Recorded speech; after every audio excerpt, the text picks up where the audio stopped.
help women, save lives, and peacefully end abortion where you live. I can tell you exactly what would happen. The infant would be delivered. The infant would be kept comfortable. The infant would be resuscitated if that's what the mother and the family desired. You were serious about that? Be inspired to change hearts and minds by joining over 1 million volunteers taking part in the global movement happening in your neighborhood. She says, pray that I can get through this abortion. And I said, oh, no. So she went ahead and went into the abortion clinic. When she just came out, she told us, I'm not going to get the abortion. We just had a baby saved. We had a baby saved in Memphis today. Praise the Lord. This is the 40 Days for Life podcast with your host, Sean Carney. Hello, and thank you for joining us today on the 40 Days for Life podcast. I'm Sean Carney, the president of 40 Days for Life, and your host for this podcast, which is dedicated to helping you end abortion where you live. In just a couple of weeks, we will kick off the largest spring 40 Days for Life campaign ever on March the 5th, Ash Wednesday. So go to 40daysforlife.com and find your location and sign up to pray and be part of this wonderful effort to save lives and help women and close abortion facilities. Now is the perfect time to be doing that. We will have a Lent podcast coming out on Fat Tuesday, so you can look forward to that, where we will do a deep dive into prayer and fasting. Today, we are going to cover pop culture, 10 things from pop culture that have been a disaster. That's essentially the title of this podcast. And joining me, somebody who is just Mr. Pop Culture and is never a disaster, is Mr. Steve Carlin himself. Disaster is my middle name. I don't know what Steve to say to that. Disaster Carlin. That's what Steve Disaster Carlin. My LinkedIn. I know I jacked this up. Okay, so 10 pop culture phenomenon that ruined the world. That's the title. That's the best. I messed that up. 10 messed up intros to this podcast. 10 pop culture phenomenon that ruined the world. Kind of rolls off the tongue nicely. It does. And we need to do a little nod. Heather Gardner is here also. Very up to speed on pop culture, especially dark pop culture, because you're still listening. You listen to all the murder podcasts? Not all of them. There's way too many to listen to all of them. Haven't gotten all of them, but I will. No, a small fraction of them. Kind of reminded me of that. Alone in your car listening to that stuff. This is, again, I'll emphasize. You must own like 1,000. You learn ways not to be murdered. It's very helpful life lessons. Okay. So I know you got a new house, but like it's in a decent, like where do you live? If you have to listen to things that are like, how do I not die today? Like you're in Mosul in 2006. Like I don't understand how. Crime is everywhere, Sean. Plus, I travel a lot. But you said the goal is not to be murdered. Yeah. Is this a real big problem these days? I mean, when you live in cities that defund the police, you have a significantly higher risk. You live in Austin, but you're not in Austin, right? You're outside. I'm outside enough, but I'm still close enough. So it's good. You're very cautious, and I have 5 daughters, as you know, and they tell me that I have ruined them because I was so like, the goal is for them not to get trafficked, you know, and I was like, teaching them all the ways to, and Bailey, who's 18, is like terrified, but she's the most aware. She's never going to have a problem because she's so aware. But she's like, it's 7:30 at night. It's too late to get gas, you know? And I'm like, well, you can probably get gas, maybe like 8:30 or dark, you know? She's like, no, you said 7:30. And so. Don't do like me where you go in the middle of the night in Washington, D.C. and get gas like I did last year. Wait. Undercuts your whole thing. Yeah, you're doing all this stuff and then you're... I wasn't thinking. I was... How are you not thinking and you go get gas in the middle of the night in Washington? It's the first thing on the list of how to not get killed. Yeah, first thing. Don't go to D.C. in the middle of the night. When I checked out my rental, they said, do you want to fill up before you take it back? And I said yes, not thinking about, oh, wait, when I have to take it back, it's a 5 o'clock flight. I'm going to be getting gas but that's way too like early. Basic common sense. Everybody, now we're just going to beat up on you. Everybody listening to this is like, when you do the gas thing, which we all know it's a ripoff. Either way, you lose either way, I'm convinced. But you know, okay, I have an early flight or my flight's at noon, so I can fill up beforehand. Yeah. And especially a true crime trying somehow every day not to be murdered or kidnapped person that you are, that would just be instant. I do have flaws. Sometimes You're like I sticking the slip up. pH strip in the tap water to find out if you've been poisoned or not. But There then you go. Yeah, I have a few of those on hand. I think to assess how much danger Heather is really in on a day-to-day basis, why don't you just share your home address with the listener? Yeah, audience, and then yeah. we can tell you if it's a good neighborhood or not. Yeah, that's what I'll do. It's a good idea. Nobody's going to mess with you because you listen to these podcasts. So they're thinking, does Heather have like cut up bodies in her freezer? There Are you are participating in the crimes? there are dumb criminals out there, Sean, that wouldn't necessarily put two and two together. So She'd be smart enough, like the serial killer smart, to know because of my public disposition, no jury would convict me. So she can go stab somebody and put them in the freezer and then just play it off like, no, I'm worried about being murdered myself. this is getting so. But what happened to Miss Johnson? She lived next to you and we can't find her. I don't know what happened to her, but she had it coming. What? What was that last part? She was the sweetest lady. What are you talking about? Stole my mail. Won't do that again. When you asked her, don't you listen to all of the murder podcasts? And she responded, not all of them. Do you remember on Seinfeld where Newman's there and like the post office? Those are the guys who go crazy and shoot everybody? Sometimes. because the mail never stops. Because when you control the mail, you control information. Oh, man. Yeah, it wasn't. She's supposed to roll her eyes and say, they're not murder podcasts, Sean. They're investigative reporting or whatever. She's like, not all of them. That was just like Newman. Aren't the postal workers those crazy guys that go AWOL and shoot the place up? Sometimes. Oh my gosh. Oh, I don't know how we got off on that. Okay. It's not even remotely related to this. No, not at all. Not at all. This is actually a really fun podcast. We're going to offend some people, I have a feeling. And the reason we're going to offend them is because we just quoted Seinfeld for 10 minutes. We all like our pop culture stuff, our movies. I think people go extremes where they're like, you don't understand, this guy wrote this song after his conversion. And you're like, no, it's just a good song. I don't believe any of that. But we all have preferences in music and movies and all this stuff. But we highlighted certain things. We're not saying these things are bad, like that they're not. We're going to talk about Friends. There's some hilarious Friends episodes. She's obsessed with Friends. There's some great lines out of Friends. Friends is awful. Like, we're going big picture here. Like, that it's terrible, right? Yeah. They're not the worst. They're not the most infamous, but they are 10 phenomena that I think we can say had a negative influence on culture and society. Yes, that's the formal sentence I was looking for. Thank you. So some of these, if you agree or disagree or have additions to this list, please email them or post them on the YouTube page if you're watching on YouTube. But before we do a deep dive, we've got to give a shout out to one of my favorite books, 10 Books That Screwed Up the World by Benjamin Weicker. Who's the other guy? DeMarco? Yeah, I think he was co-author on Architects of the Culture of Death, but I don't think he was on this one. That's right. This is a great book. 10 Books That Screwed Up the World. And the subtitle is 5 Others That Didn't Help. I love this guy. And then 10 books every conservative should read so the end of the world doesn't happen. Something like that. 10 books that can save the world. Something like that. And 5 others that will lift you up. I don't remember. The Bible's one of them, by the way. Lord of the Rings is one of them, actually. But 10 Books That Screwed Up the World is awesome because I recommend it to people because particularly juniors or seniors in high school who are about to go to some nutso college.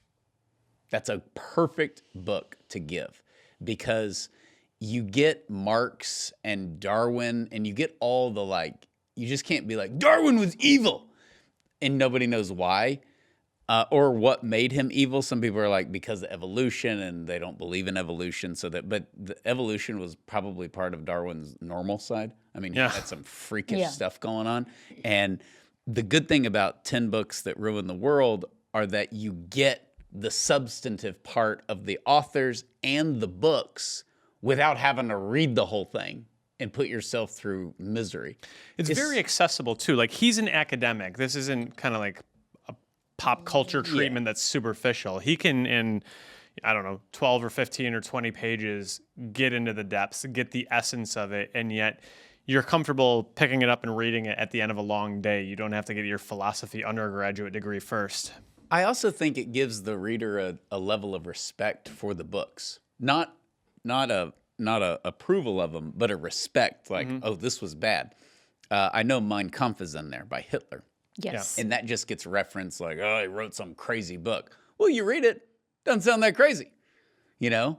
I mean, then you get to the crazy parts. But I mean, to have that, sometimes we just write people off, and you're like, but there's a lot of communists in America. A lot of them are in our government, and they think that we're corrupt, and they think that we're greedy, and they don't think there should be, you know, this sort of pitfall, no safety net. You know, they believe that the government should raise people and educate them and do all that. And there's a reason for that, and it's because Karl Marx makes a very good argument for that. And you need to know that if you're going to be against communism. Of course, they won't acknowledge that it always leads to the destruction of innocent human life. But nevertheless, I think that book does a great job at breaking certain things down. There's also some books in there that people think are good. Yeah. that then you read and you're like, oh, this is really bad. I just remember him quoting Darwin, being like, what a freaking psychopath. When you read that book, and we'll move on after this, but when you read it, you realize how things like the Jewish Holocaust can happen. Because we live in a world where, like, I just don't see how somebody could fill in the blank, whatever. And when you read some of this stuff, and ideas can be very dangerous, obviously, and they have a lot of power, you see how evil flourishes. So it's important to do it. Great book. I'll throw this out too for parents, because we have a lot of parents being like, my kid left the faith, my kid went to college and became a psycho or whatever. Give it to that kid as well. If they've fallen away or whatever. It's a great, he is an academic, but he is very approachable and easy to read and well researched. So there you go. Have fun with that. Okay. So the question is, does mass media drive the culture, or is it a reflection of the culture? I think both. I think they feed off each other. I agree, but that's such a boring answer. You're so boring.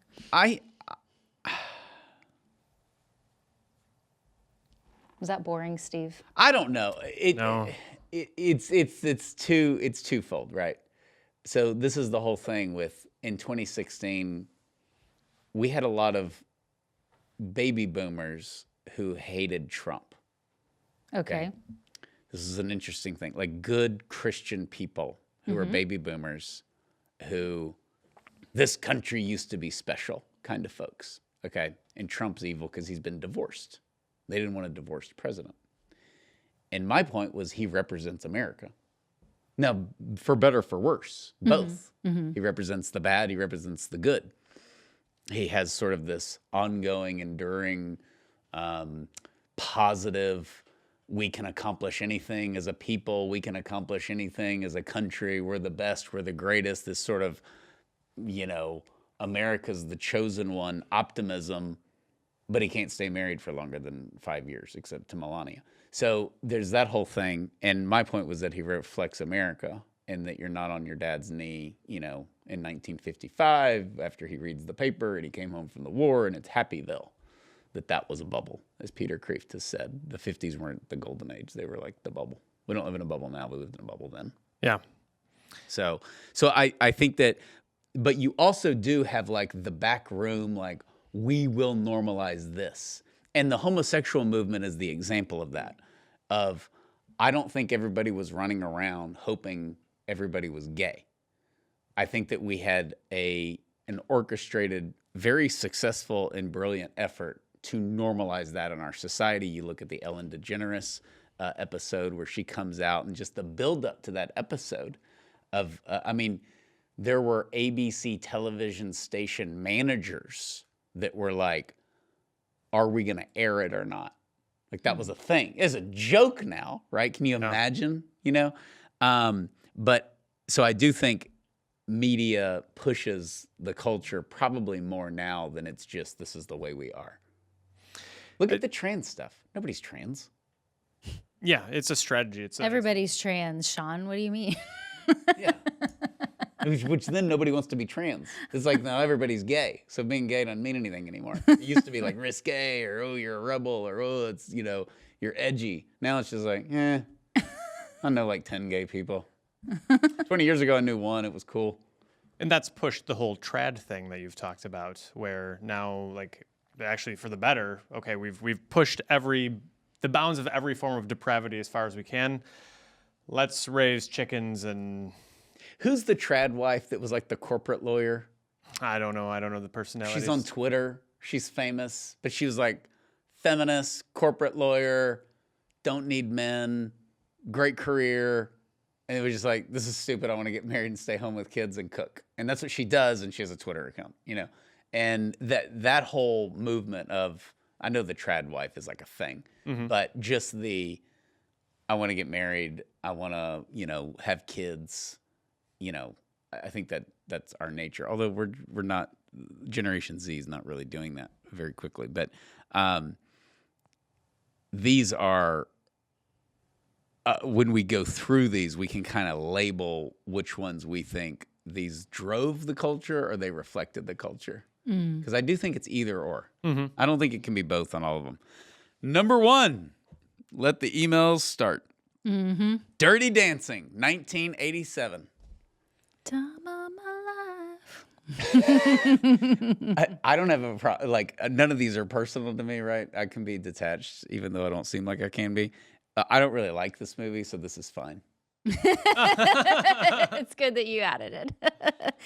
I remember watching this movie way too young. It's very inappropriate. I did not catch the abortion reference, of course, when I was young. And when I watched it, I don't know, at one point when I was an adult, I was like, oh my gosh, this is a pro-abortion movie. But it's some of the women in my family, it's their favorite movie. That and Steel Magnolias. So Steel Magnolias is so good. But I'm like, but Dirty Dancing is up there with it for them. So that's like, just bad movie people. They don't know what they're talking about. Steel Magnolias is like a classic that's hysterical with some of the greatest actresses we've ever had in our entire lifetime. Dirty Dancing is just like a hornball fest. I mean, it's just not very creative at all. And it's so interesting, too, because funny enough, I recently saw the very end of this movie, like within the last couple of weeks. I don't know why. I don't know if I was with somebody and it was on their TV or what, but the very end when, it's the big part of the movie where they're doing the dance and then she runs up and jumps up and he holds her and all that. But it's interesting watching her dad in that scene because he's just so offended and so like, I can't believe this guy and he's dancing this way with my daughter in front of all these people. And he's also like pro-abortion, but he's so adamant about protecting his daughter from this risque dance in front of these people. And he continues to like try to get up like he's going to stop Patrick Swayze. And then the mom is just like, no, stop. It's fine. It's fine. And then everybody's all into it. It's like, yeah, because she rebels and he's just angry and he gets over his stuff and finally he accepts that this is art and this is the culture. Classic baby boomer crap of like, my dad was mean, and all that. And then he came around. All that stuff. Oh my gosh. And so it's just brutal. Have you seen Dirty Dancing? I have not. I didn't think that you had because you haven't seen any movie, not because of just whatever. Number 2, the guilty pleasure, Friends. You know the song. So this is right up our alley. I watch Friends all the time. It's like the older I got, even in like high school, college, the more you realize this is horrible. It's pretty bad. These people just sleep with each other. You hate the show, right? Despise it. Yeah. It's not a guilty pleasure for me. I don't like it at all. Why don't you like it? For the reasons we're saying? Ross? What's up with Ross? He's the very worst one. He just whines. Is that and whines Schumer? and whines. What's his name? Schwimmer. Schwimmer. David Schwimmer, yeah. He's her. I don't like lobster. him either. I thought Matthew Perry, God rest his soul, was hysterical. Yeah, he was my favorite. He's my everybody's favorite. Joey's funny because he's dumb. Yeah. And they have a few. Friends was so immoral and bad, but when they made like a moral point, it was genius. And they have a famous one, actually. I've heard Jason Everett talk about it, the chastity speaker. I think he's the one that's mentioned it. But there's an episode, I guess, where they're getting what they call the naked channel.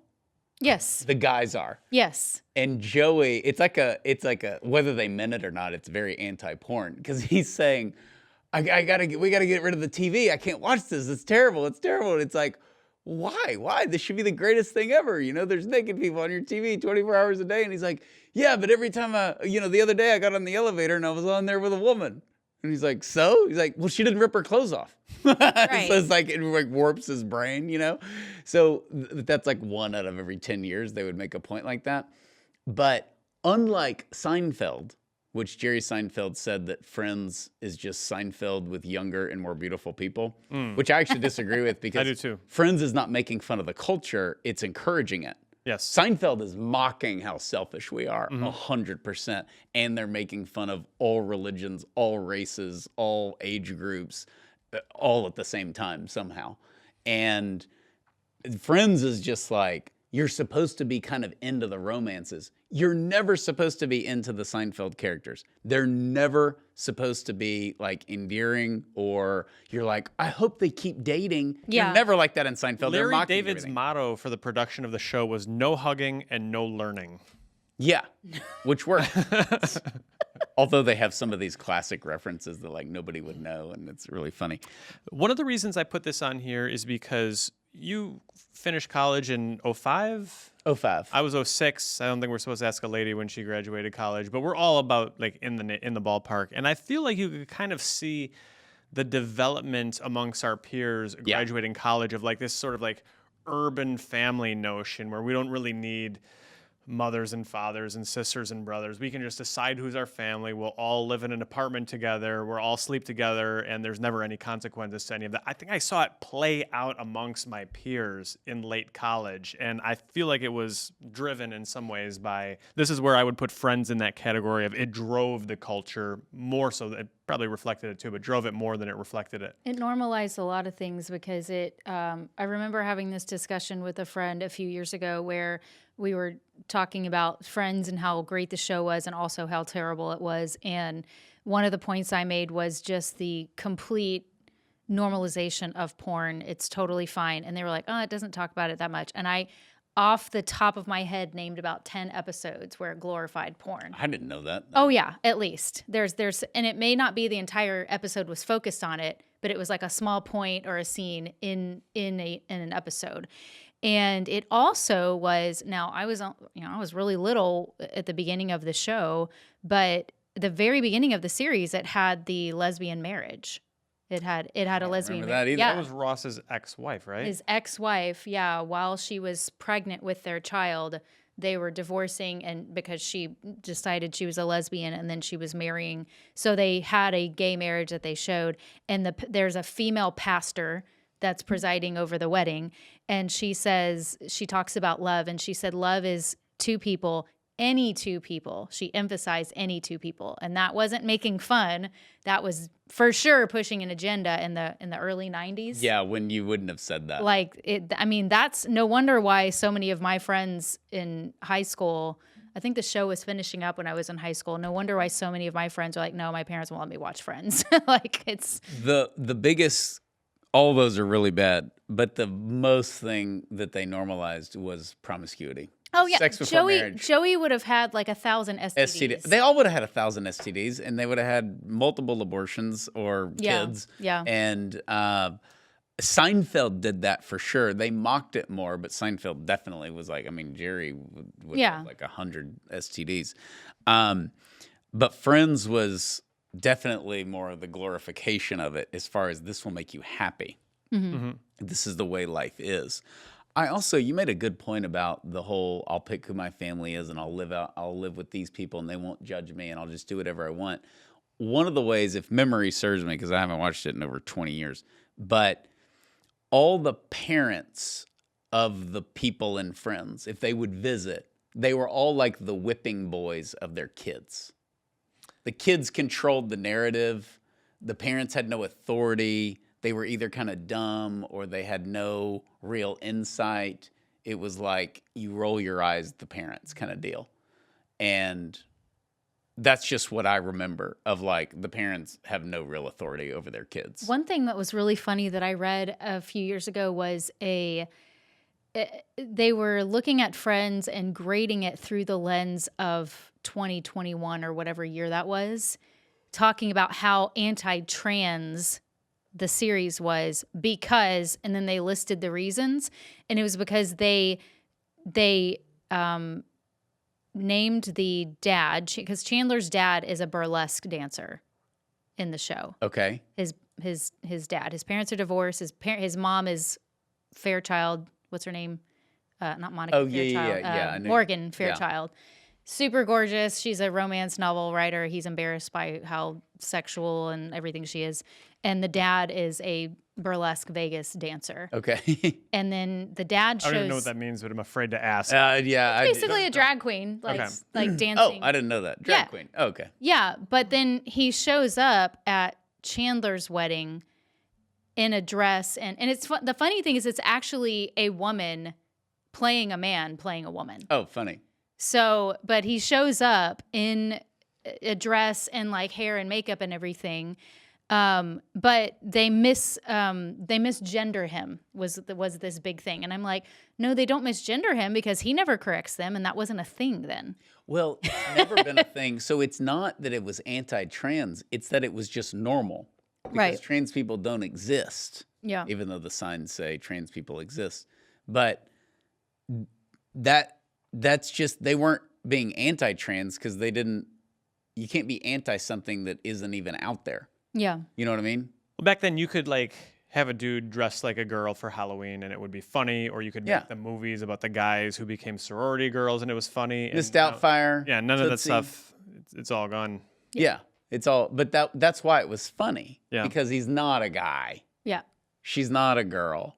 Like, that's funny. He's not a girl. She's not a guy. Yeah. Yeah. Yeah. And whatever. He's misgendering. Steve. You know what I meant. But now it's like, oh, we can't say anything. There's a dude dressed up as a girl, and it's supposed to be all this uptight, sensitive stuff. Mm-hmm. And it's just totally nonsense. Okay, so Dirty Dancing, Friends. The next one is a book. Okay, and I don't know if this is a phenomenon or like with all of his stuff, or we're just highlighting this book. Some of these can be representative. Like I would say, I think you could put Dirty Dancing as representative of other films of the era. Fast Times at Ridgemont High and Friends. You could probably fit in with half a dozen other sitcoms from the 90s. But. Sure. So yeah, this one could be representative. We do have one on the list that it hurts me to admit it because it's one of my favorite movies, but we'll get to it. Okay, the next one is a book, Every Day of Friday by Joel Osteen. You don't have any more problems. God's going to give you money. The health and wealth gospel is alive and well. He's got amazing hair.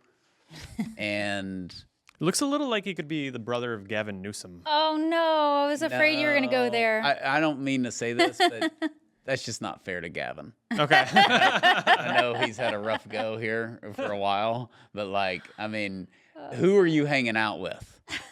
You have to watch the Super Bowl. Are you having Gavin Newsom over to your house, or are you having Joel Osteen? Because I'm having Gavin. Yeah, for sure. You're probably right. I mean, he's got to be a cool hangout.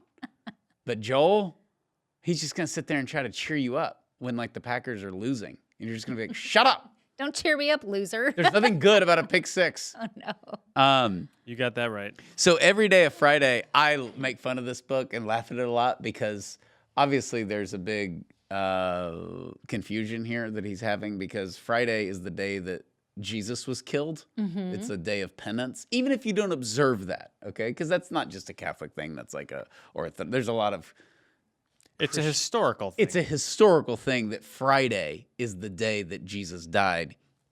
Sunday is the day that he rose from the dead. Thus, the church changing the Sabbath. If you're really going to follow the Bible, your Sabbath should be the Jewish Sabbath. Because Sunday is the Sabbath, isn't in Scripture. So that whole thing, that's a tradition, a capital T tradition. And so Friday is bad now, okay?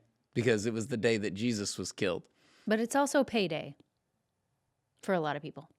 I don't know, because now it used to be, but now it's like the Well, when this book came out, 15th and maybe. the 30th of every month or whatever.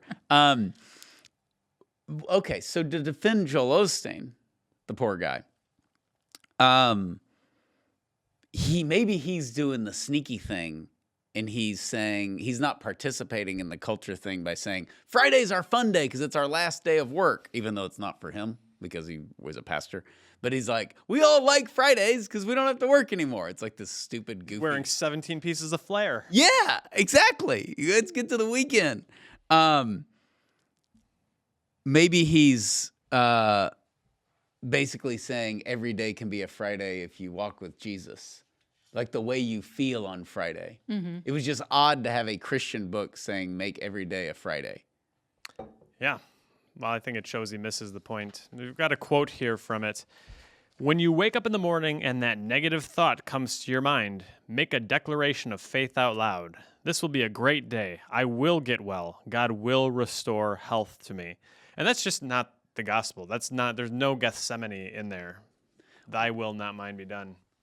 Yeah, no. Or you could say will. It doesn't mean it will be, well, it will be a great day. I guess when you look at the bigger picture, eventually you will be well.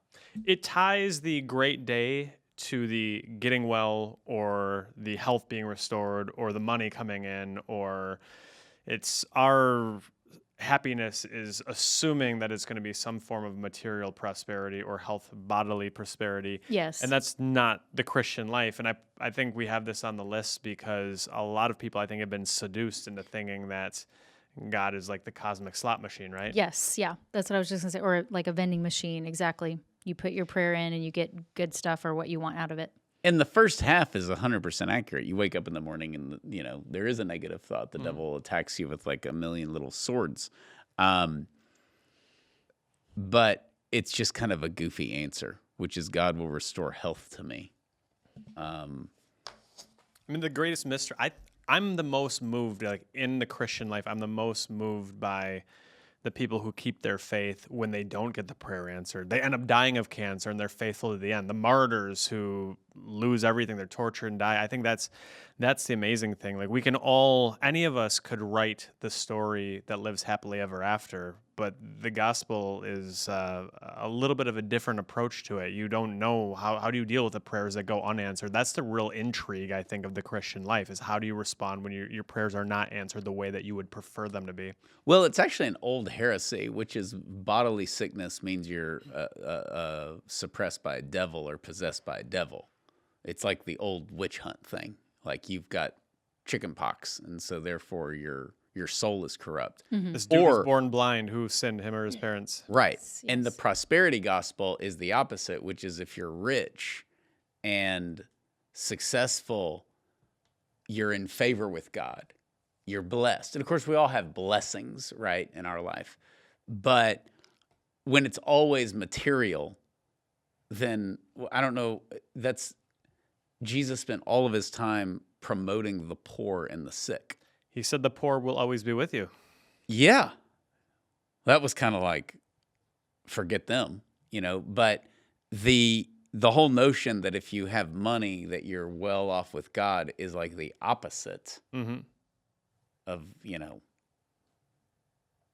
message. Yeah. Mm-hmm. So also just the real, I think, harm that Joel Osteen has done, if we're going to criticize him directly, is that there's no redemptive suffering.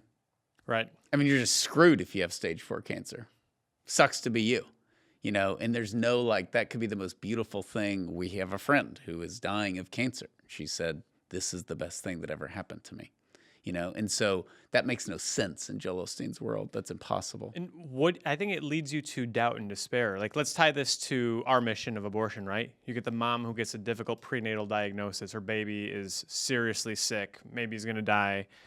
And so you say, my baby will get well. My baby will have health restored to me. And then if that's not God's will to do that, then what? Where do you go? Do you get the abortion? Do you succumb to despair?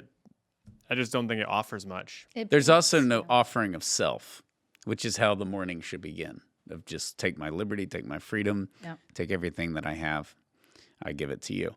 And this is basically the power of thinking big. That's what all these guys, and I don't know how they do it. I have a lot of respect for them because they just got to go up to the pulpit and just make crap up every Sunday. I don't know how they do it, and just come up with the new phrases of just whatever it is, and then all the antidotes and the stories, and they just got to come up with it because there's no theology. They're just making stuff up as they go. But the power of thinking big makes you a psychotic because you're just restless. It's like the opposite of the peace of God, and the quiet and the stillness of God is the power of thinking big because nothing's ever enough. Okay. And is it Norman Vincent Peale? Is that his name? Vincent Norman Peale? I don't know. He's the one that, Okay. Because Peter Kreeft said we need less Peale and more Paul. Oh. But he wrote The Power of Thinking Big. I think it's Norman Vincent Peale. I think that's his name. And his business partner, they built this huge self-help empire together. Of course, his business partner killed himself in his Manhattan apartment. And so this is supposed to bring like wellness and peace, this meaning the gospel. And it would just be depressing because if you're going to make every day a Friday, the essence is that Jesus equals feeling good all the time. Right. And Jesus equals peace, but that peace doesn't always translate into feelings. I've known men who have lost their spouse way too early, right? And they have peace, but they don't feel good. I think in the Christian journey, some of the most powerful encounters with God that we have are in our suffering. I mean, it's personal to everybody, but a year ago, my son was chronically, very seriously ill. I've never been closer to God than when that was taking place. And families who have been through loss, they lose a child, they have a miscarriage, your house burns down. I mean, think about all the people suffering in Southern California right now. It's terrible. And there's simply, I think the mystery is when you simply let go and you can't fix it. There's no happily ever after solution that you can come up with, and you surrender yourself to God in that moment. That's, I think, I saw recently. That would be a good title of his book. Let go, let God. Yeah. If you're going to do cheesy phrases, at least do one of the good ones. Yeah.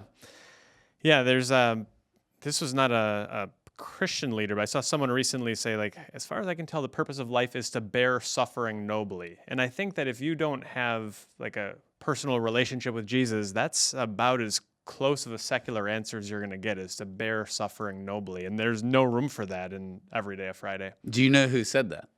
Yes. Jordan Peterson. Oh, did he say that? Yeah. Why? When did he say that? He's been saying it for like a year or two. Because years ago, it was tweeted by Norm Macdonald, and I thought he was a little too silly of a guy to attribute to. Maybe Jordan Peterson is ripping it off from Norm Yeah. Macdonald. Could be. There you go. He was a deep thinker. He read Dostoevsky. Yeah, exactly. Okay, so we won't beat up, and well, maybe his intentions are good. I'm sure they are, but it's a total distortion of the Christian message. What would you say down here? Bless his heart. Bless his heart. Yeah. It's hard. Now this guy we will attack directly. Yes, the is much worse. Yeah. Although I'd rather hang out with him more than Joel Osteen as well. John Lennon. Let the boomers start emailing. I don't like the Beatles. I don't like John Lennon, and we are attacking the song Imagine. Amazingly, did you see that Garth Brooks performed this at Jimmy Carter's funeral? I don't know who was watching that anyways, other than just historical thing and seeing Trump and Obama chum it up.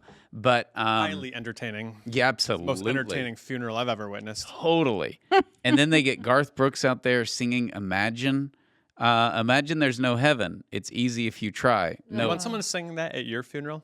Either of you? Right. No, exactly. Well, I don't imagine there's no heaven. I guess we can imagine that, right? But it's easy if you try. Maybe that's like, life is miserable, therefore there can't be a heaven. Okay, I'll go depressed with you. I can do that.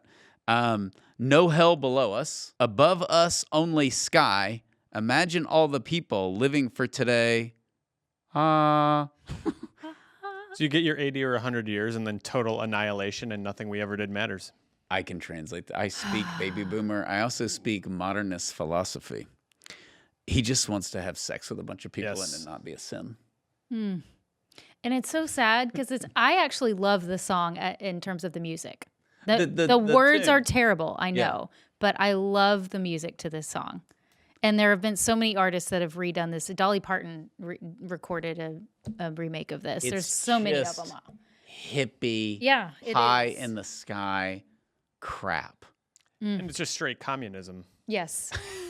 Which we are, and this is where I do want some of our wonderful 40 Days for Life baby boomers to email in, because we have to be honest, Steve. We are like super conservative white male millennials who were like, they just probably think we're so boring. They're like, Steve and Sean need to go out and get some weed. You know, they probably just think we're prudes. But like, I know we harp on them a lot, but come on. This is like the song Imagine and John, that's just like the worst. And they hated the church.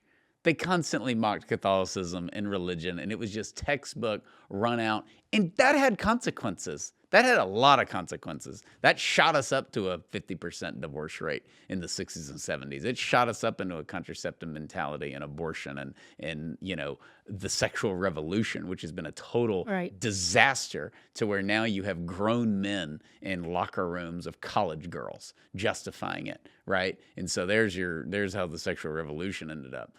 So it does have big consequences. So I don't mind, you know, but I do want them to email, because it's just like, I want to know, because maybe it's unfair for us to just criticize previous generations, right? And somebody will criticize us one day. It's happening already. It's happening now, but I'm saying like when we're dead. Yeah. And they're like, the millennials ruined this country, which maybe that's the case. I don't know. We're the first to acknowledge it. I think so. I just think that the rebellion of the baby boomers was just over the top, and there's no heaven, there's no hell. Hey, let's have sex. It just got old, and it had major consequences. And so, I don't know why, but there's a scene that from The Office that popped up just now. Did you ever watch The Office? Oh yeah. Okay, Creed. I hated The Office, and then I got older and watched it, and I love it. Well, Creed, the character in there, he's an older man. He's really creepy and mysterious, and nobody understands his ways. And like at one point, he's giving an interview, and he's like, "Oh, I was, all about I was at Woodstock, and." Had a lot of women that I went through. And he goes, and there may have been a man or two that slipped in. It's like, he like, oh, jeez. It's like whatever. Free love, no boundaries. That's so subtle. Yeah. Okay, this is the bad part that we have to do. Showing that the 40 Days for Life podcast is objective. We're moving on from attacking the boomers to attacking Gen X. No, you're about to hear, like, I'm just going to say it. This is going to be, like, the lamest version of Sean Carney you've ever heard, because we have to attack him, and I'm going to be, like, defending him the whole time. All John Hughes movies. Not all. Not all. But many. Home Alone's good. Thank goodness you said all, because when you were like, Home Alone, I thought this was going to go into, like, here's how, and I was like, no, this can't be. Home Alone belongs. It's an exception. Home Alone is a great, wonderful family classic. Okay, so there's a couple in here. Gosh, okay. I don't like 16 Candles. I don't think I've ever seen 16 Candles, actually. In good conscience, I've never I don't seen think that you can. No, okay, well then I won't watch it. Have you seen it? Yeah. I haven't seen it. It's extreme, like... This is a movie where I saw it, and it's like a teenage, like there's too much sex, date rape, that sort of thing. And like, why is like this middle-aged dude making it? And it's normalized. As bad as the culture is right now, like this is like a level of perversion that would not be tolerated today. What do you think? Do you agree? I don't know that it wouldn't be tolerated today. This is on primetime TV now. But I think it was pushing the boundaries then for when they came out. I mean, there's a show I can think of that I saw a few episodes of. I never watched the whole series. It was on in like 2012. Melissa Joan Hart was in it, who played Sabrina the Teenage Witch. Okay. She was in it later on. So she's an aunt that's like all of a sudden having to care for her niece and nephew or something like that. It was TGIF. And she... Back in the day. but it's different Just show. like the book. Different show. This one came on later. She's an aunt. Anyways, there was a part in it where one of the teenagers started dating a girl who had a baby. So that was problematic at first. So the girl was a teenager, like one of the peers, and she had a baby. And then they sleep together. And so they show this scene afterwards where they're in bed still. And this is their first time to sleep together. And it's like, this is a normal thing. This is a primetime TV show. Dang, you wouldn't have that. And it's like, okay, are you not seeing the problem here? the problem here? And you have a child. Thank goodness she chose life for the child, right? But now she's continuing with her promiscuity, which is not uncommon. And it's just basically like, this is great. Like the audience is like, woo, when they're in bed afterwards. And I'm like, oh, this is creepy. It's creepy. It's so creepy. Anyways, so I continue with your explanation, Steve, because I would say that was terrible that it was basically normalizing that in the 80s, but I don't think that that's happening today. John Hughes is just a big pervert. Is that what we're saying? I think so. There's a lot of like... There's a lot of stuff on the internet. Not that that's fair. From 16 Candles to The Breakfast Club to even Ferris Bueller's Day Off. Remember Cameron, like Ferris's friend, and like Sloane is the girlfriend, and she like they go swimming. She changes into her bathing suit. She's like, "Did you watch me change?" And he's kind of like, "Ah," like obviously he did. Like it adds nothing to the plot, but there's all this. I hate to use the word consent because like now we've reduced like the marriage bed to nothing more than a contract over consent, but. John Hughes has like a lot of like sexual assault as comedy motifs in his 80s films. Yes, I agree. I don't put Ferris Bueller in that category though. It's definitely less than some of the others. Because Ferris Bueller to me is a pretty innocent movie. It's an awesome movie. Yeah, it's great. It's awesome, but I'm saying it's also unnecessary- innocent. I don't think about like except skipping. for that part. Yeah, I don't even remember that. It's because they're going to the pool, I guess. Because Cameron freaks out. The car crashes. He passes out. She thinks he's unconscious. Okay. I remember. Like, yeah. Cameron, were you awake the whole time? Yeah. Did you see me change? And I'm not going to be like I won't let my kids watch it, but it's a recurring theme in the John Hughes canon. What you don't have on here that I would put on there that it was sold as a pure family movie that has a lot of sexual innuendos is Uncle Buck.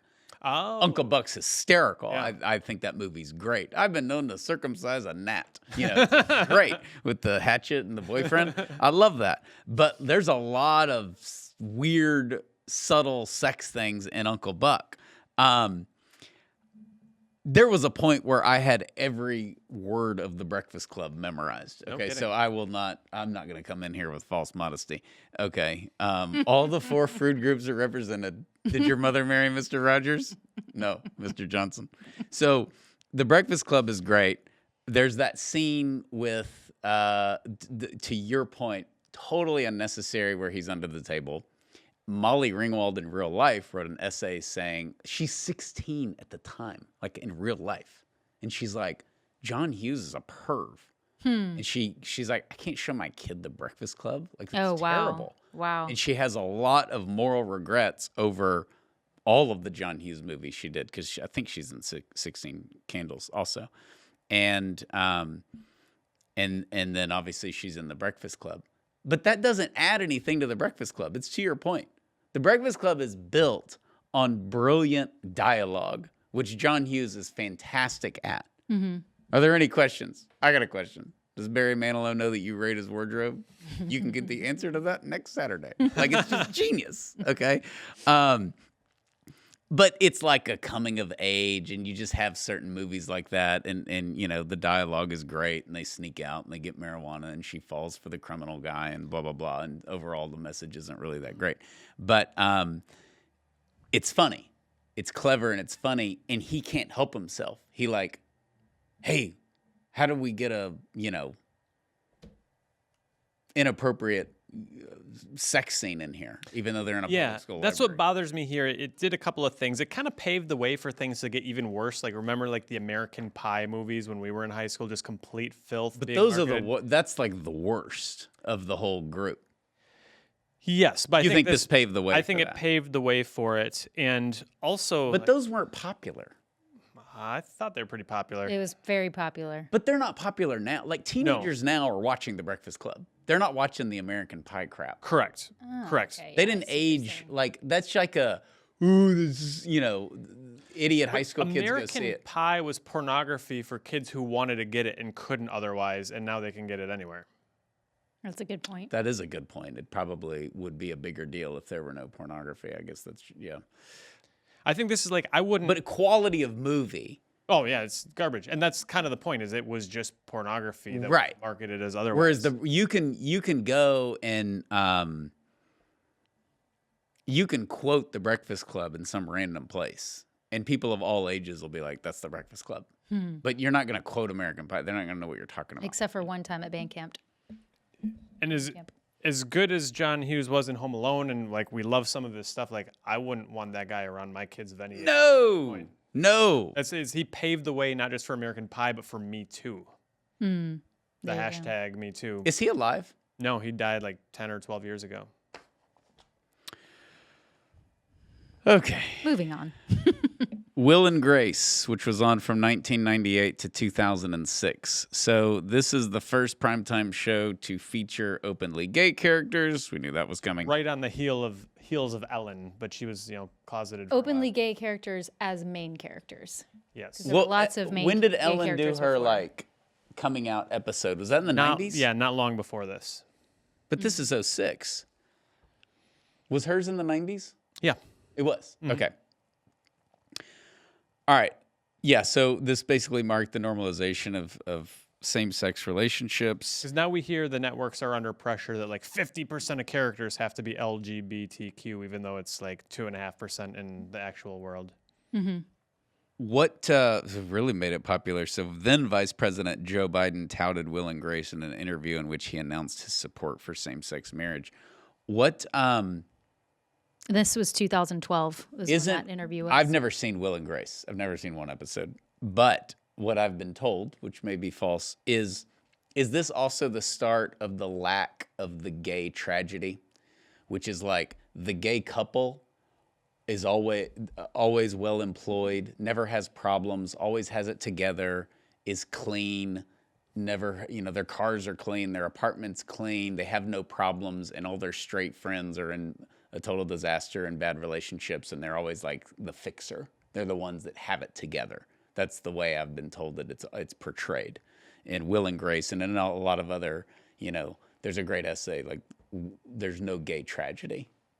This lifestyle always works out for you, and you're always happy, and there's nothing negative about it. Yeah, it's like you were saying with Friends before. They would have had multiple STDs, multiple abortions. You never see it, and you don't see it in Will and Grace either. Yeah. Life, and I didn't watch, I didn't go back years later and watch this entire series like I did Friends, but I have seen a few episodes of this, and there were some examples that life is a commodity, like creating life is a commodity too, because there was, I don't know what her character's name is, but Deborah Messing, I can't remember her name, the actress, the red hair, one of the main characters.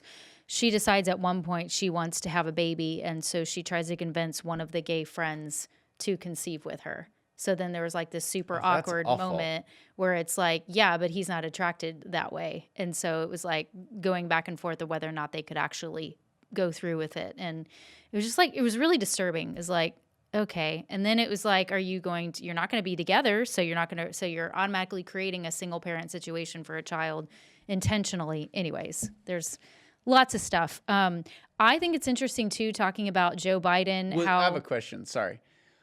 Did you watch Will and Grace? I haven't seen the whole series. I've just seen a few episodes. Was it funny?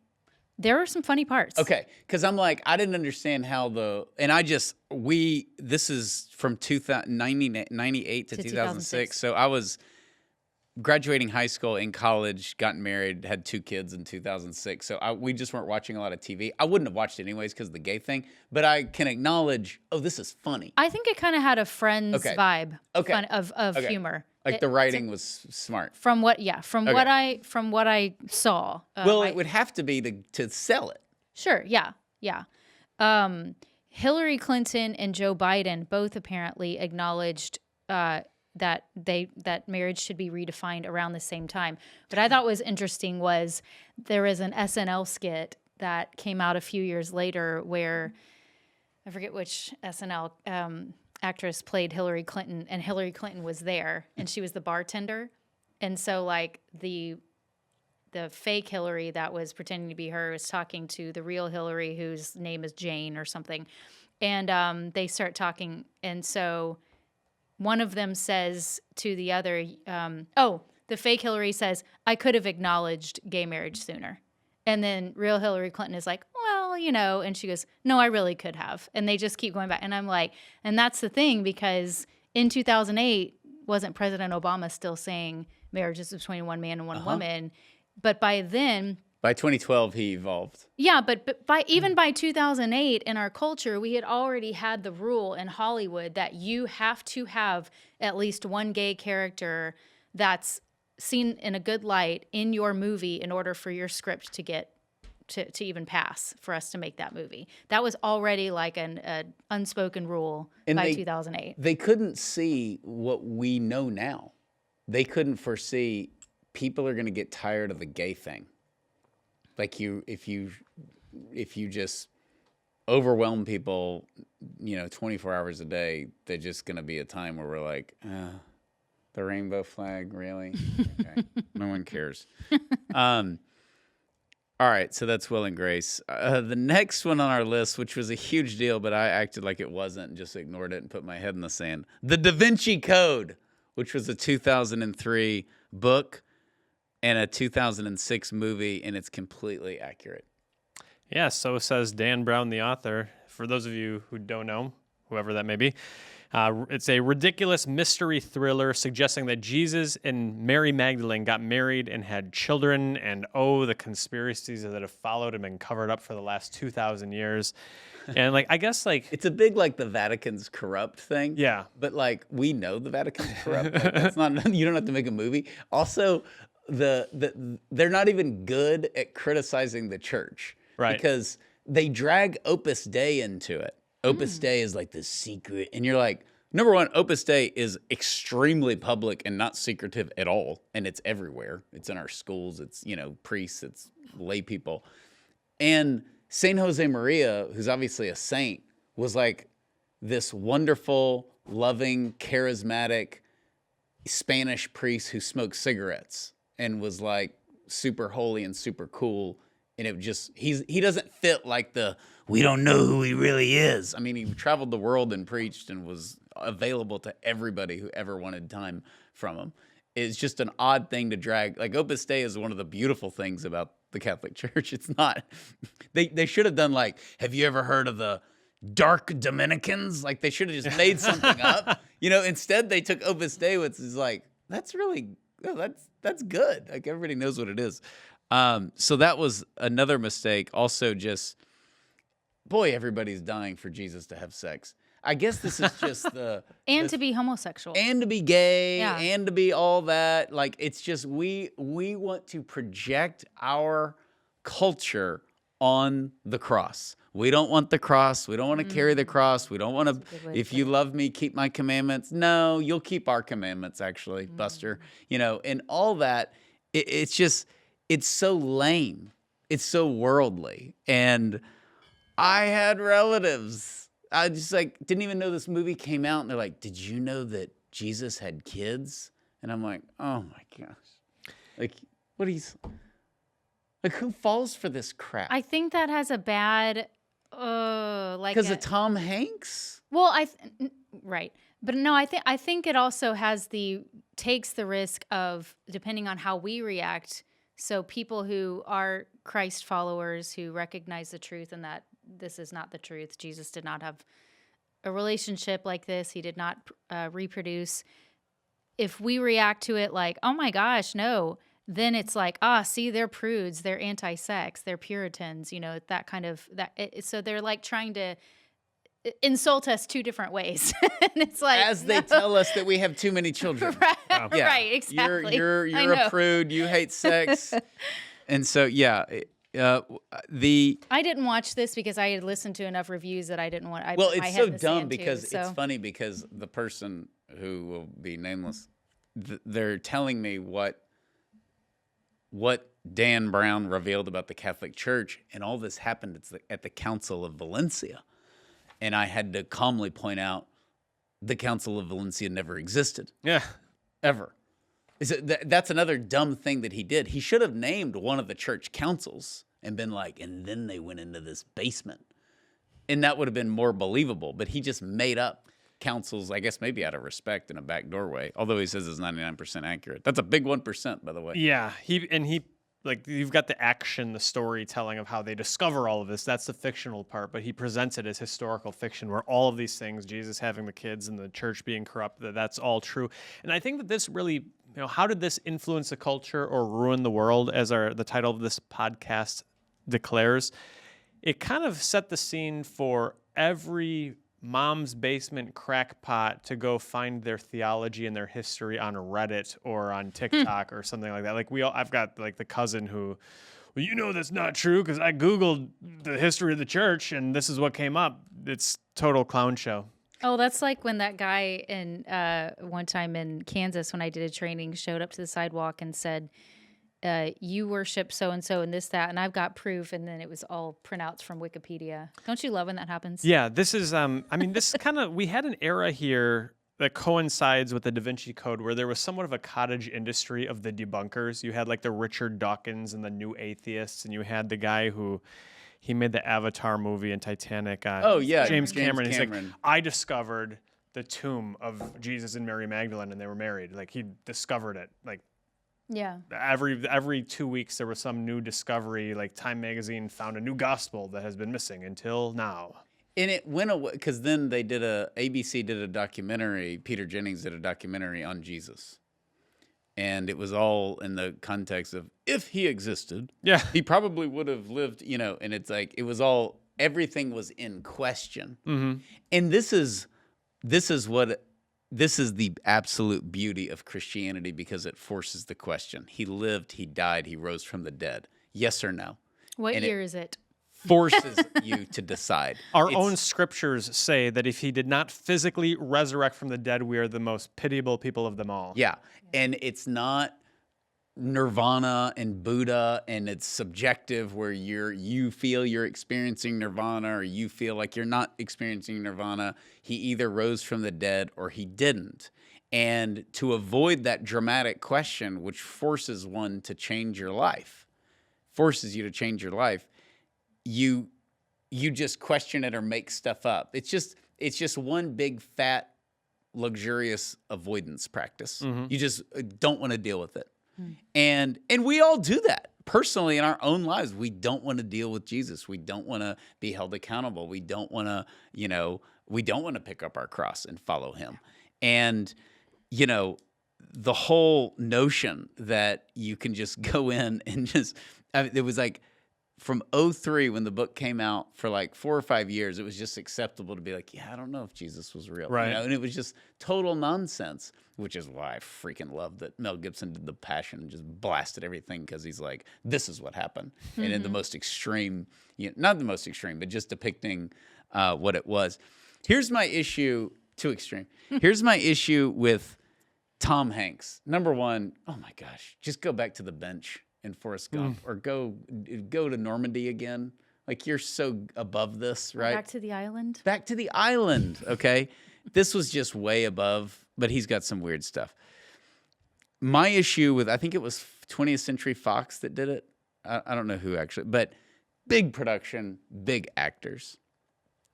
That's fine, but like, for every 10 movies that are going to attack the Catholic Church, we just had the stupid one on the trans pope. It's like the most like, oh, we didn't know that was coming. The pope is trans. Okay, well, let's change the teaching. It's just so stupid. It's so elementary. There's no creativity in doing it.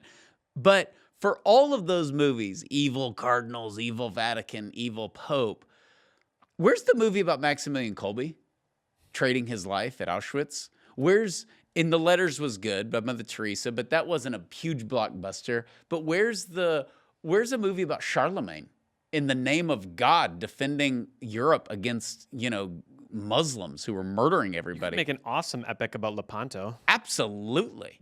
I mean, but there are just some serious, you know, I know we had the John Voight thing, but like a real blockbuster movie on John Paul. Mm-hmm. He lives through fascism, sees his friend murdered in the streets of Krakow, you know, parents die when he's a child, first non-Italian pope. I mean, all this stuff. And the movie's good, right? But I'm talking the Da Vinci Code level, Terminator 2 level, like production company. Mm-hmm. And they don't do that. They won't do it. They're not going to make a movie about Charlemagne, even though it'd be awesome. It'd be really awesome. And the only one that has the balls to do it is Mel Gibson. And he's half crazy, but he can also make a really good movie and star in really good movies. And that's my only issue with the whole, I don't care that they're anti-Catholic movies. I would actually fear if there weren't, right? Sure, yeah. So that's not what I'm saying. I'm saying there's no redemptive quality at all. You don't want to make a story on Francis Xavier going to China. You don't want to make a story on the North American martyrs. Of course, I guess that'd be racist because the Indians sawed their faces off. But, you know, they did. I know.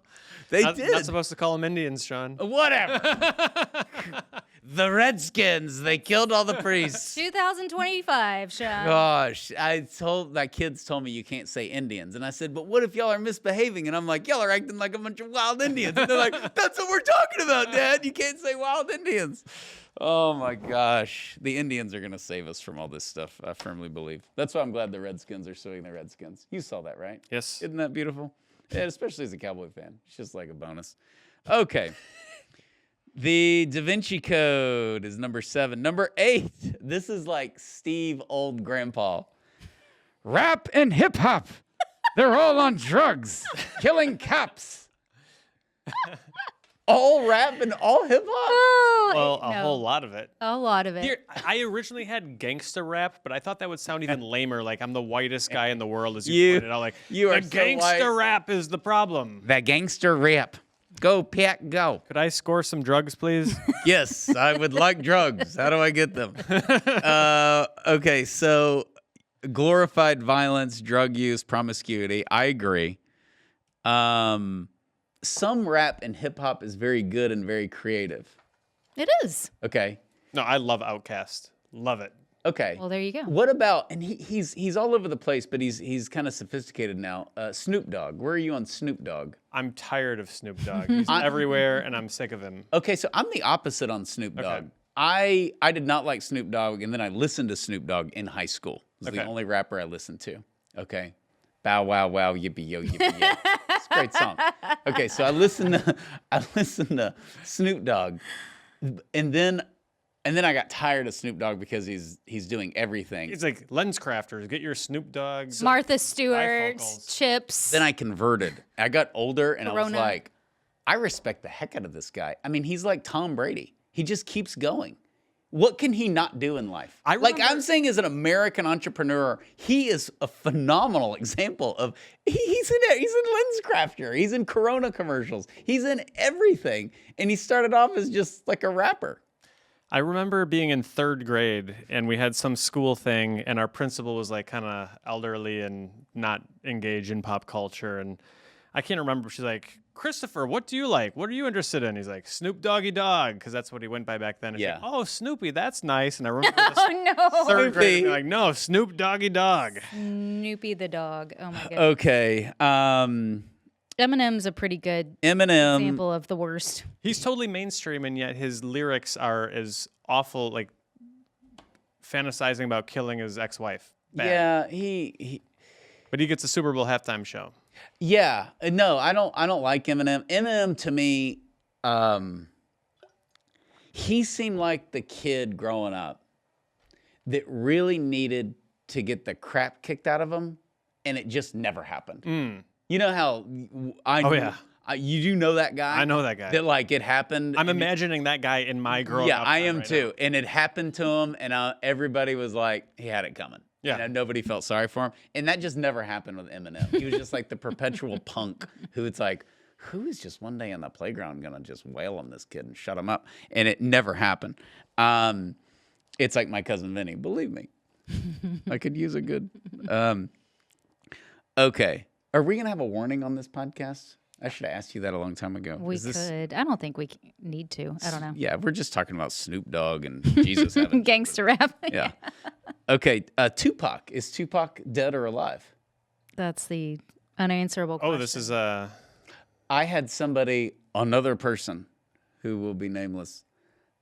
Come. They are. This is a growing thing that I think is really stupid. They don't believe that we really landed on the moon. And of course, my whole thing is like, what did we gain? Like the Russians are going to disarm. Oh man, they got to the moon first. Hey guys, turn off the nukes. You know, whatever. It's stupid. That's what we faked. Of all the things we could fake to intimidate another country, it's landing on the moon. So I think it's dumb. I believe we did land on the moon. The technology matches up. It's a non-issue. just want to go on the record as saying I am in full agreement with you. Yeah, thank you, because you don't know sometimes with you. So I Unnecessary. Yeah, I believe in the Holocaust. I believe that the earth is round. I believe that Kennedy is dead and Elvis is dead and Tupac could be alive. Like if they came to me and said Tupac's alive, I would believe them more than we didn't land on the moon. He ran off with Princess Diana and they're having children and the church is covering it up. Oh, that's a theory. You heard about that? Like, is this your theory? I just made it up. Oh, okay. The church is Tom Hanks is covering it up. Yeah. Tupac had the album "Only God Can Judge Me," which I remember seeing that in high school, thinking, and he will. Like that's not like unique to you. It's like only God can judge me. I know. Like, aren't you scared? You know. So where's the second half of the sentence?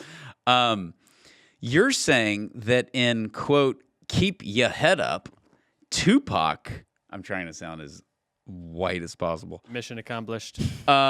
He says, and since a man can't make one, he has no right to tell a woman when and where to create one. Mm-hmm. Is that a baby? Yes. So sounds like it to me. A man can't make a baby, even though that's not true. So I guess he's saying a man can't carry a baby, so we can't tell a woman not to abort the baby. That's kind of pitch. Tupac. He could have done better than that. That's just biologically off, and he's a good rapper. He could have made that work. But yeah, this was all like gang culture, definitely anti-law enforcement, kill a cop, all the drug use, glorifying everything.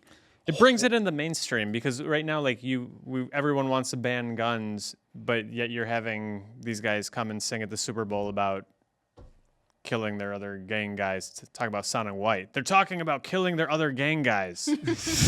Gang guys, good Here, job. I can't tell you, and God bless them, how many wonderful black pastors, fathers, Christian advocates have said this has been detrimental to black culture. I had teachers growing up too, especially I remember younger, like even when I was in daycare, I had teachers that anytime our students wanted to just play rap music, they were black teachers who banned that. Oh yeah. Said I don't want to hear that.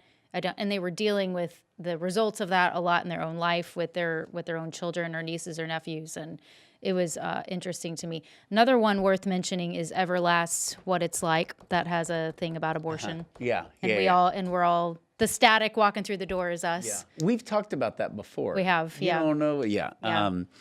Going back to hip hop, I don't know how this happened because you had like the Jackson 5 and Aretha Franklin. I'm thinking of like awesome black musicians. Then you had Michael Jackson come along and just blow the whole thing up in the 80s. He's phenomenal, obviously, like horrible things there, but brilliant artist. Then you had MC Hammer, okay? But when did like this is now definitely rated R. When did the hip hop rap stuff, because Michael Jackson wasn't rap, he was pop. Yeah. MC Hammer was rap and clean. But like, when did we go from the black music entertainer being known in those genres, Stevie Wonder, the big star, Janet Jackson, to James Brown. Like none of it was dark and like crude or scary or violent. None of it. Oh, you've seen the 30 for 30 about the U? The U. I love the U. It's kind of the 80s. But who is the father of hip hop rap as we know it today? Is it Snoop Dogg, or is he just I the think only it goes one back left? further. Vanilla Ice. No, I'm kidding. No, see, he was clean. He was clean. No, that's true. It's true. You got like Uncle Luke in the 80s and NWA. But I'm saying we can't answer this, right? Right. We're dorks. But Yeah. like, somebody needs to write in, like, who started this era of rap is now violent? You had Ice-T, you had Ice Cube. Violent and promiscuous, or just All of it. Just It all the came together. Genuine was one of the earlier ones. It just became Ugly. ugly and Yeah. dark. Yeah. Like really fast. And that didn't happen like with Even in the 80s. black musicians didn't mean that. But Yeah. once hip hop came along, that was like they're all in that genre, Yeah. you know? And unless you're like Hootie and the Blowfish, right? Darius Rucker. But he was rare. It was all just hip hop, violent, Yeah. tough stuff, and then you throw in Eminem. And you just want to take a shower after you listen to one of their songs, and that just wasn't always the case. You listen to Michael Jackson, you're not like, oh, I feel dirty. So, okay, Modern Family's next. I haven't seen one episode from 2009 to 2020. I think we can move on this one pretty quickly. There's all the usual just family chaos that's involved with it.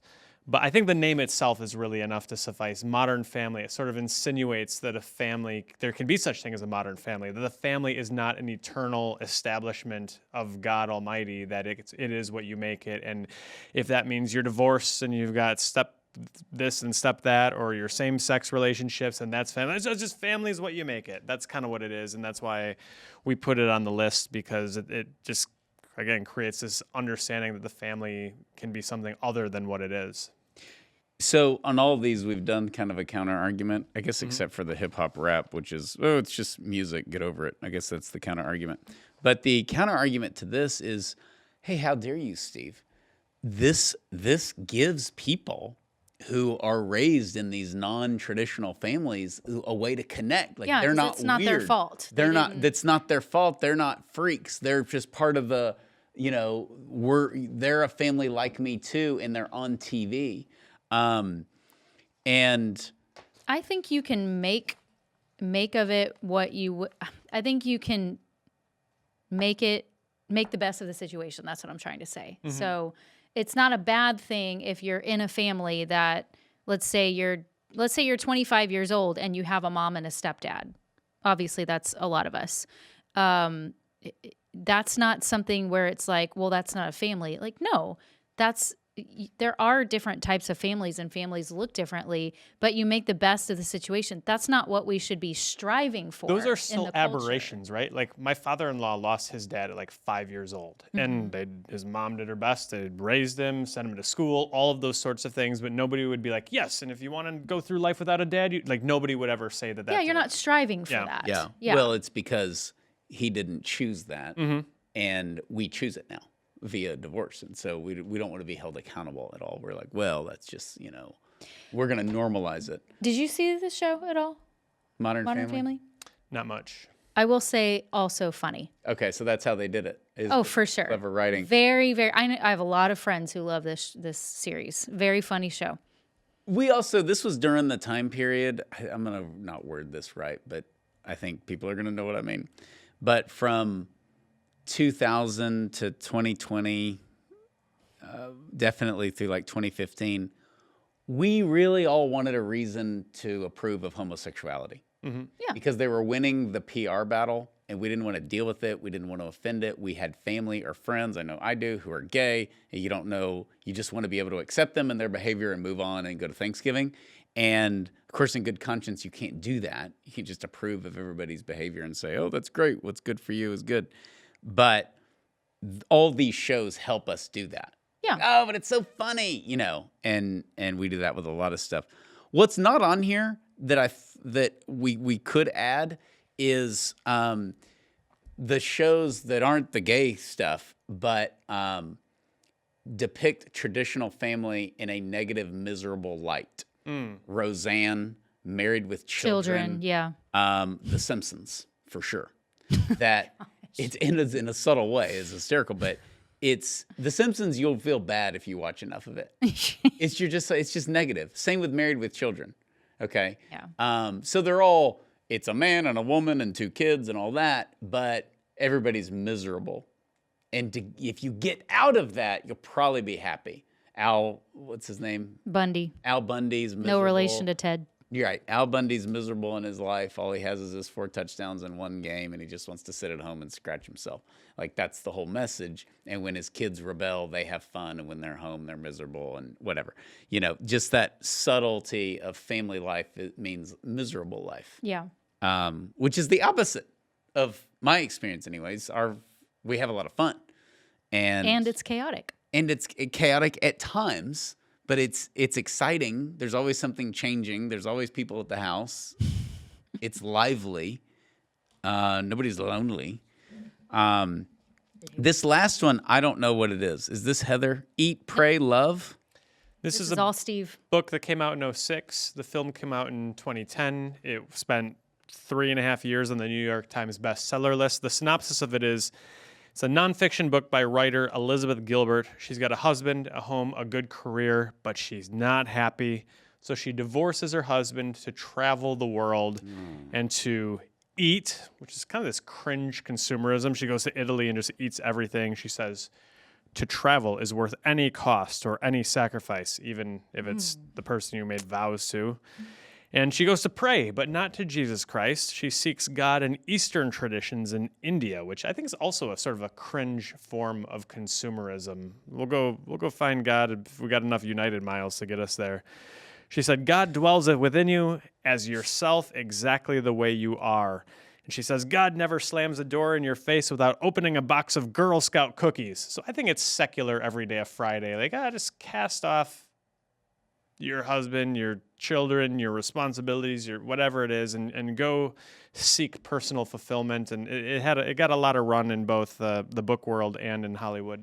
So to travel is worth any cost or sacrifice is the opposite of Walker Piercy's quote on travel, where he says, there's nothing more overrated in the world than travel. Wow. People think they're more important. They think they're more educated. They think they're more virtuous. And they're none of those things. They just went somewhere and came back. Jeez.